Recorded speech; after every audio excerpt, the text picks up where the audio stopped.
आगे बढ़े और आपको बताएं कि मुआविन ख़ुसूसी फिरदौस आशिक अवान का ट्वीट सामने आया है। गरीब आवाम को अपना घर मिलकर रहेगा। आपको बताएं कि घरों की तामीर के अमल को तेज बनाया जाएगा।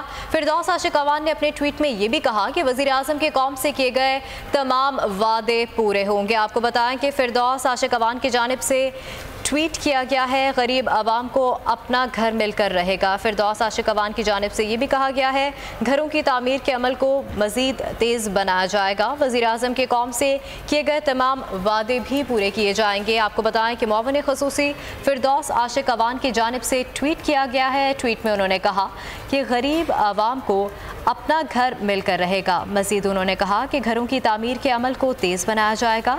वज़ीर आज़म के कौम से किए गए तमाम वादे भी पूरे होंगे। आपको बता रहे हैं कि ट्वीट किया गया है मुआविन ख़ुसूसी फिरदौस आशिक अवान की जानिब से, जिस पर गरीब आवाम को अपना घर मिलकर रहेगा। घरों की तामीर के अमल को तेज़ भी बनाया जाएगा, जबकि उन्होंने कहा कि वज़ीर आज़म के कौम से किए गए तमाम वादे पूरे होंगे।